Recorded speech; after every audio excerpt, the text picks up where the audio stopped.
On this channel, we've covered a lot of different speedrunners throughout the Halo community, and it's always been really fun to take a look at how some players are able just to fly through Halo so quickly. We always watch in amazement and wonder what it would be like if we could do it, but then Luke and I remembered that we totally are Halo speedrunners because that one time we got 3rd place on Uplift Reserve in a category that no one speedran in, and then immediately got dethroned. So what would happen if we just dove in to a Halo 4 co-op game to speedrun? Would we be able to actually pull it off and maybe rank in some of the online leaderboards like on haloruns.com? And another reason we wanted to take a look at Halo 4 is we did want to know how speedrunners can beat Halo 4 so quickly, but we thought it'd be really interesting if we looked at it firsthand and ran it with some speedrunners rather than just watching a playback and trying to put the pieces together there. We thought it was an interesting approach, plus we could get some clout on the Halo leaderboards. And this is what happened. So there's a few things you need to know if you're going to ever try to run Halo 4 for yourself. There's some really good steps that can get you from being, just a bad casual Halo 4 player to a pro level Halo 4 speedrunner. And we're going to give you guys the hookups with those steps. Step 1, have a Halo speedrunner join your team and carry you through Halo 4. Yeah, that's pretty much it. In this case, Luke and I recruited Jabgoosed, who mostly runs Halo Reach, but has run Halo 4 for fun in the past, and then Zombie343, who is literally the Halo 4 Master Blaster speedrunner in the Halo speedrunning community. He's definitely one of the fastest Halo 4 players that's out there. And considering Luke and I are really unfamiliar when it comes to Halo 4 at times, we would need the best of the best to help carry us through and see if we could actually collectively come up with a time that could rank in so we could have all of the clout that we would ever need to say that we were pro Halo 4 speedrunners. I guess if I had to say there was a step 2, you can also just put haloruns.com in your clan tag. We don't really know why this is necessary. We didn't ask, but we also didn't want to stand out when we were playing with people like Jabgoosed and Zombie, so we just did it anyways. So with the team assembled, we were feeling a little bit better about the speedrun, but we knew there would still be some really big challenges ahead of us, and since we had never really played with these guys before in a speedrunning setting, we didn't really know how fast we'd be able to get through some of the levels. So we loaded up on the first level, Dawn, and essentially Zombie wanted us to kill ourselves so that we could respawn with a grenade and a pistol right away. We had to clear the first room, and Zombie said something along the lines of him going to go Dawn skip real quick. We really didn't know what that meant, but essentially he just double grenade jumped outside of the map, and literally just a few moments later, we were in the final cutscene of the level Dawn. What? Seriously, we had no idea what happened, and we clocked in at a time of 4 minutes and 5 seconds on this level that typically takes us well over 15 minutes whenever Luke and I are trying to make our way through this level. We asked about it, and Zombie said, yeah, that's just Dawn skip. We asked how. Jabgoosed tried to explain it to us. It didn't really make a whole lot of sense, but after watching the playback and trying to put it all together, apparently it looks like Zombie, after doing that double grenade jump to get out of the map, knew a specific route involving drop downs and running along certain walls that let him bypass pretty much the whole level and hit a load sequence that happens when you typically are making your return after the Dawn starts tearing apart. And essentially, the game thinks we're done already with the level and just takes us straight to the final cutscene. Okay, we were pretty hyped about that, just starting things off with such a fast time like that, but Zombie and Jabgoosed did warn us that we would have some more involvement as the levels progressed, and we would actually have to coordinate if we were going to find a way to get a time that was decent enough. On Requiem, Zombie had a route planned out, so at the beginning we mostly all hung out and grouped up in a vehicle, so we didn't have to worry about getting spread out and hitting an incorrect loading point, so we kind of just teleported along. At one point, I did randomly get hijacked by an elite, but otherwise, things are going pretty smooth. I might have been a little salty about the hijacking, but whatever. When we got to the room with the buttons, Zombie tried to explain a really cool glitch where we can essentially control our players during the cutscene section to bypass the next section, and while we did try to do it, we kind of just all ran around like monkeys and didn't do anything right here, so we did end up losing a few seconds, but for the most part, we weren't doing too bad. There was this awesome part where Zombie killed Jabgoosed that we thought was really cool, but Zombie essentially grabbed a concussion rifle to jump to the top of the map, which actually allowed him to deload the hunters later on, which is typically mandatory, which lets us open up the door immediately on. And pretty much we did a head jump at the very end of the level, which allowed Zombie to end the level sequence quicker. And it was kind of at that point we realized that this run is actually really impressive, and not only to participate in and kind of just go along for the ride, but it was really cool to see Zombie and Jabgoosed just so smoothly carrying us. Yeah, I mean, these guys are pretty skilled in what they do. I mean, Luke and I have skills. We can sometimes grenade jump in Halo and not mess up,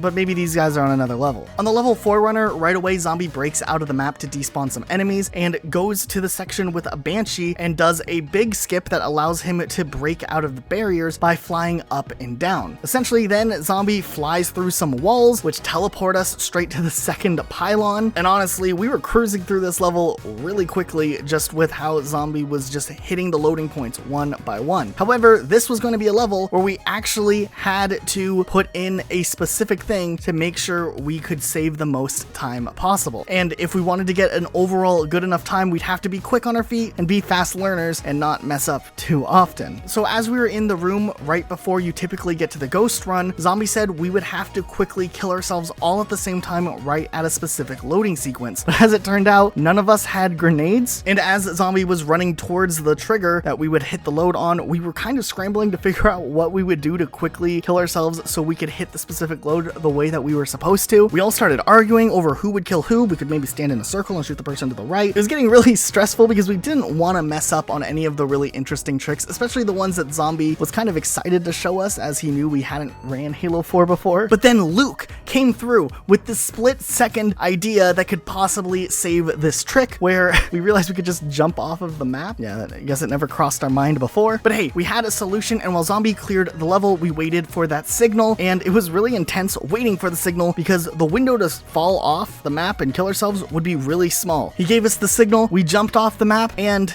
we messed up the trick. Yeah, it was a little bit disappointing because we really wanted to be able to nail these easy tricks like this, but you know, one of us probably did it wrong and it might have been me. Fortunately though, Zombie thought that we had a good enough time where we could still run ahead and grab the ghosts, where this trick would have essentially given us access to the ghosts a couple seconds early. And while it was okay here that we didn't pull off the trick, we did feel bad because the glitch would have been really cool for the video. We lost a few seconds here, which was fine, but moving forward, it was reiterated that some of these tricks could end up costing us the outcome of the run or be a huge time chunk if we don't pull it off correctly, especially the ones that happen right at a big loading sequence where a cutscene happens, because you can't revert back and try a trick again. So with an okay enough pace, we were moving forward with our speed run and going on to infinity. Once again, this level was another one that we knew had a very important part that we would have to do something on, and it could cost us up to over a minute if we didn't do it correctly. So essentially at the beginning of this level, Zombie ran through the forest and then just YOLO'd through the next part of the level. But essentially when we teleported to this section where the Phantom comes in and Cortana notices that the Prometheans and the Covenant are working together, the fastest way to clear this section is actually to spread out and grab railguns and everyone shoot. And if you do it fast enough, you can actually blow up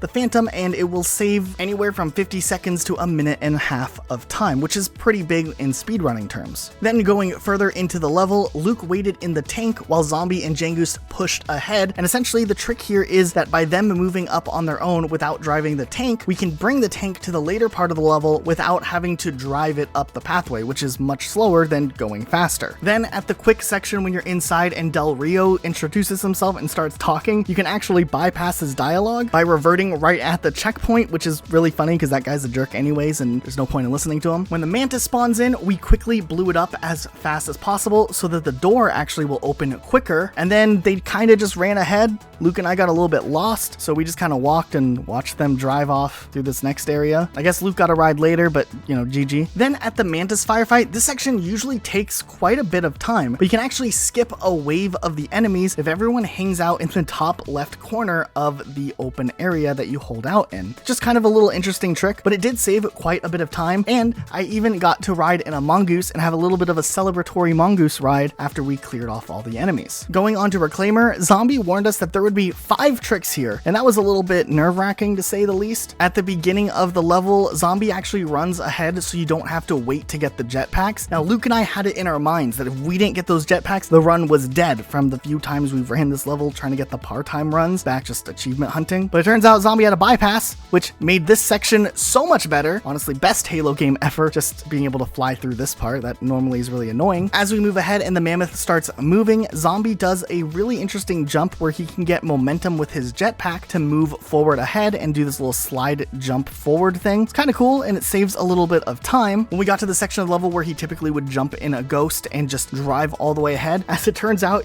once you get to a certain point, you have to actually stop for 5 seconds, because if you go too fast, you'll actually deload the last part of the level, and the mammoth would apparently fall through the ground and lock up the run. So fortunately enough, Zombie had the timing down perfectly on that, so no mammoths were falling off of the map. And then when we get to the section where typically you have to fight off enemies and then fly up into the lich and destroy that area, Zombie just does this quick skip where he flies up with his jetpack, spawn kills the lich, which actually saves us about 10 to 15 minutes apparently. And mind you, this was all happening while Luke and I were lost in the canyon trying to figure out where we were and what was going on. Then there was a section where we had to jetpack over out of bounds and up some mountains. Zombie led Jabgoosed through some pretty crazy jetpack sections, and Luke and I tried our best to follow, but we're not very good at jetpacking. All of a sudden we spawned indoors, but at least we were regrouped with our team in that indoor section, and it appeared that Zombie just did the jetpack stuff to bypass this little sniper alley you typically have to face off in. But we wanted to follow Zombie outside of the map here, but fortunately enough, Jabgoosed yelled at us quickly enough to stop us from following, because apparently if we would have followed, we would have soft locked the level. And honestly, I was just as surprised as Luke was to find out that Jabgoosed is just as good at speedrun yelling at us as he is speedrunning. But he did save the run, so we did actually appreciate it. From there, Zombie went on top of the elevator, which let him skip the area a little bit faster, which allows him just to jetpack all the way over to Cortana. And then of course, after the little librarian part, we were back outside. Zombie quickly oofed a marine and a warthog. And then in the next part, Zombie does a glitch known as despawn of intended convenient keep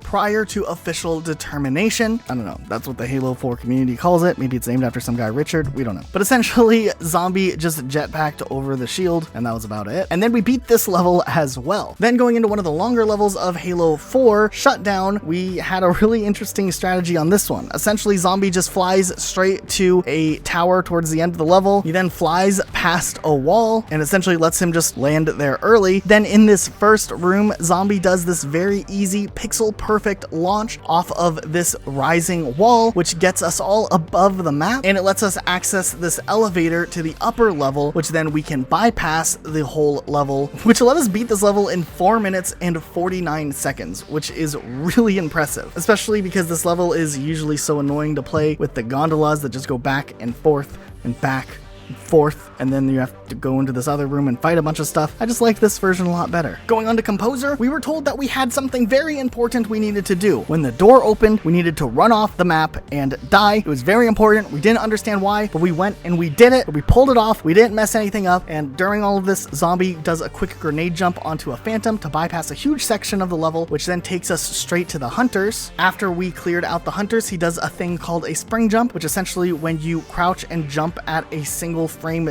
difference, and it allows you to get a little bit of a vertical boost. He does this trick to get through a little hole that gets him outside of the map, and then from there he did a series of jumps which allowed Zombie to thruster up on top of the map, moving things along quickly and then teleport us all to him. Except for whatever reason, I got stuck in a door somehow. I don't know, I killed myself quickly with my grenades to not mess anything up, but we were doing okay still. This next part was possibly my favorite skip I have ever seen, but essentially in the first airlock room, if you just run up to the door, it triggers the load on the other side and the door will just open and you don't have to do anything here. And then from there, we just had to clear off some enemies, and then Zombie would jump out of the map again. Zombie then pushes forward, jumping back in bounds, which allowed him to get the mantis early, and we just kind of watched him do it through the windows, and he started taking out the waves of enemies as fast as possible. Essentially, the main goal is to kill the phantoms quickly, which skips the waves, making the last 2 waves come in at the same time. Then from there, if you take out 3 of the banshees, the level will actually trigger wanting to end faster, which was really easy, and all we had to do was just kind of wait in that little elevator room for a while, and bam, this level was done. And we are moving on to the final level of this run, and the stakes were really high here because this would make or break our run. That's what Zombie had told us, at least, so we were really focused in because we did want to make it onto the leaderboards. We wanted that clout because everyone's out here chasing clout. If you're not out there chasing clout, do you even Halo? So essentially, if for whatever reason we died in this first section of the level, apparently the game would drop to 1 FPS, and that would essentially kill the run of this level. But the main goal here is zombie would fly outside of the map, we would then crash our ships early on, and then we would spin in circles outside of the map to avoid crashing into anything or hitting a load sequence we weren't supposed to hit, so that zombie could then go from the outside of the map, triggering all the necessary loading sequences on this level to bypass majority of the flying section. There was some nervous moments where we were really close to walls, and it made spinning a little bit more scarier, especially knowing that we would mess up the game for everyone if any of us messed up. But fortunately enough, we were patient, and zombie was able to get to the part where we didn't have to worry about flying in circles anymore, which did result in us dying and not respawning later on, but it was fine because he cleared the next area. When we got inside, we had to use our saws to quickly clear the watchers so it didn't mess anything up or respawn enemies that could delay anything later on. When we got to the armory room, zombie grabbed the grav hammer and actually explained that if you're being shot at while you're running, you typically slow down in Halo 4, but with the gravity hammer or the sword, you actually aren't slowed down. So it's a really cool strat that he pointed out that he uses to speed up some parts and not worry about getting slowed down a little bit. Then in this section where you typically have to hold out for a bit, we split up into 2 different groups using a glitch called ally specific standing point of despawn. Halo 4 players, am I right? It did end up saving quite a bit of time, and when we got to the big room at the end, we could actually save some time by head jumping together to the upper platform and then kill the enemies. Now, when we got to this part, Jabgoosed was going to stay behind and then nade jump himself back up, but he didn't have a grenade, so I volunteered to be the hero that would stay behind. It would be a noble sacrifice that I was willing to unselfishly take for the sake of me getting to say I did it in the video. I threw the grenade knowing good and well it might kill me, but I actually made it. So then I went AFK or something, but zombie just ran ahead and nade jumped at the end, beat the next section, cueing the cutscene where the Didact just composes one of the largest cities on Earth, you know, goodbye population. But zombie quickly killed the knights, and Jabgoosed and zombie worked together to head jump to the Didact, which saved some time. Before we knew it, we were finished with this level and Halo 4. But before we added up our times to submit and see where we landed in the grand scheme of the leaderboards, there was some unfinished business we had to do first. We decided to go back to Forerunner because we wanted to at least confirm to ourselves that we could in fact kill ourselves correctly here and do the ghost part a little bit early. We couldn't really use this for our run or our time, but at least we wanted to be able to show off this glitch that we didn't get to show off originally. And honestly, it was actually kind of hilarious when we pulled it off. Master Chief is in this like third person perspective, and he like twists his wrist around in some really weird way. And then sure enough, whoever pulls off the glitch correctly actually respawns in a ghost and doesn't have to run ahead to get the ghost. And then also we did want to run midnight one more time just to see that 1 FPS thing happen. And yeah, sure enough, the frame rate definitely is really, really bad if one person crashes at the wrong time. And we can see how that would be pretty detrimental to a run. Or it could turn it into a tool assisted run, which we don't really know how the rules would work out if someone decided to try to run midnight using this really terrible frame rate to their advantage. So we decided to add up all of our times. On Dawn, we had 4 minutes 5 seconds. Requiem, 9 minutes 11 seconds. On Forerunner, we had 10 minutes 30 seconds. Infinity, we had 12 minutes 43 seconds. Reclaimer, we had 11 minutes 23 seconds. Shutdown, we had just 4 minutes 49 seconds. Composer, we had 10:37. And Midnight, we beat in 14 minutes 24 seconds, which brought our overall time to 1 hour 17 minutes 42 seconds. And honestly, that seemed like a really fitting time to end on for our first ever Halo 4 speedrun. And as it turned out, we got to rank 3rd place on the Halo Speedruns leaderboard for easy co-op difficulty Halo 4, because fortunately no one else actually logged times as it turned out. But this was still actually a really impressive time. Like, this was way better than just a casual run that Luke and I could pull off. And overall, we actually landed 5 3rd place medals in all of Halo 4, which was really awesome as well, and just the icing on the cake. Those are our names listed on the website, and we couldn't be more proud. And then all the other levels did also fall in the top 10, which is pretty good as well. Of course, we could not have done this without the help of Jabgoosed and Zombie343, so thank you so much for the help. There'll be a link to their Twitch channels in the description, and especially make sure you guys check out Zombie's Twitch channel. He streams and he knows so much about Halo 4 that if you wanted to get into a Halo game to speedrun, you probably could learn how to speedrun it just watching Zombie, and he would interact with the chat and help people learn how to do it along the way. So if you're looking for someone to check out, really do check out Zombie's stream and Jabgoosed stream as well. He did some great stuff on the other Halo games, especially Reach. Also, I told Zombie I would plug his Twitter as long as he started tweeting dank tweets. I'm not too sure how those have been going, but you could also follow him on Twitter. Just for the sake of